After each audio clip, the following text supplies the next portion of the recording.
This final example is quite a nasty looking one. Here we've got what's called a quartic. It's got a power of 4. Now, if you can deal with very large powers like this, you probably are going to be right to deal with most things.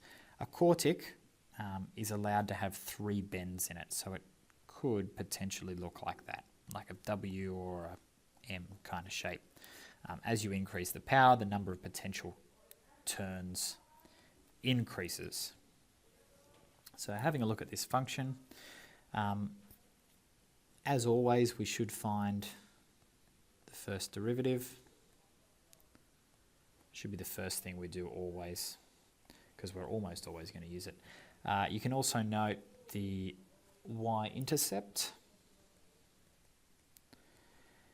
is going to be 0 because we have no constant term. Well, we have a constant term and it is 0. So it is going to go through the origin. Okay, it's going to have to go through here. We've got to try and find the turning points and the x-intercepts if we can. So let's break that into 2 steps. I'm just going to rule this off. I'm going to go x-intercepts. X-intercepts happen when my original function is equal to 0. So when this thing has a height of 0, we are on the x-axis. We have our intercepts.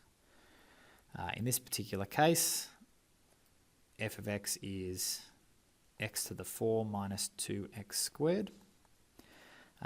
This one's nice because I can solve it by factorising, and we won't ask you to solve high power stuff like this unless it's an easy to factorise thing. So I can pull a factor of x squared out the front.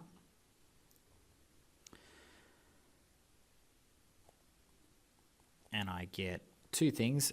Either x is 0, which we kind of know because it's got to go through the origin, so that's this intercept here, okay? Or, so that's the case if x squared is 0, or this thing could be 0. And solving that, I'd get x squared equals 2, x equals plus or minus the square root of 2. So we're going to have a couple of intercepts over to the side. Okay, one of them's, let me think about how I'm going to scale this thing. Let's go over here. Okay, one over here, and trying to be symmetrical, one over here. So I'm going to have these 2 intercepts. It's nice and symmetrical about the y-axis. That's kind of nice. And I've got to work out what's going on in the middle here. And to do that, I'm going to find my turning points. So stationary points, they are going to happen when the first derivative is 0. So when... Oh, it keeps scrolling down on me. 4x cubed minus 4x equals 0. Now again, this isn't too bad to solve. We can factorise our 4x, and I get x squared minus 1 equals 0. The only options to solve this, 4x, the only way 4x can be 0 is if x is 0. The only way that x squared minus 1 can be 0 is if we solve this, so I take the 1 over, x could be plus or minus 1 when I take the square root of that. So my intercepts, my stationary points rather, there's a turning point at x equals 0, so this intercept is also a turning point, okay? And I've also got turning points happening at x equals 1 and minus 1. So somewhere, on a line like this. I don't think my scale's quite right, but for our purposes, it's probably good enough. So at 1 and minus 1. Now, I don't know whether this function is kind of wobbling away. That's not right. Marked that one up. These red dots are intercepts, so that's a turning point. So I could have, this kind of thing happening, so it's kind of coming down and wobbling up like that, like a W shape, or, okay, I don't know yet, but it could be going like this, okay, and it could be coming up from below wobble, wobble, wobble back down. So to do that, to work out what it's going to be, I'm going to have to work out what my coordinates of those points are going to be.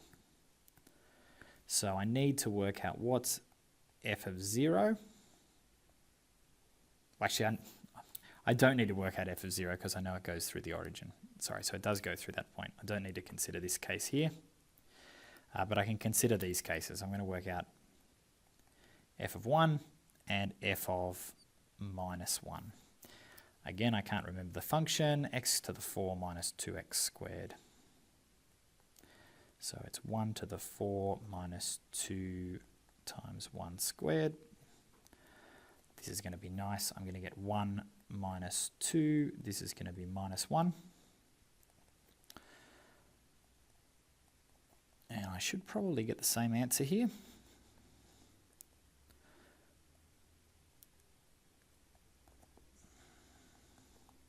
Yep, minus 1.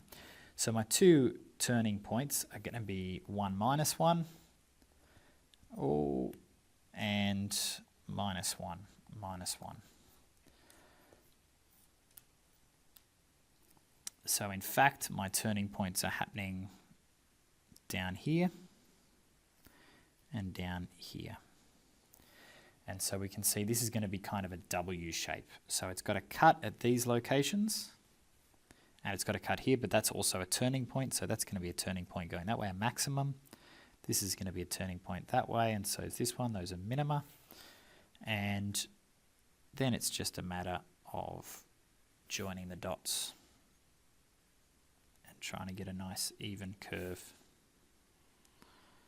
for our function.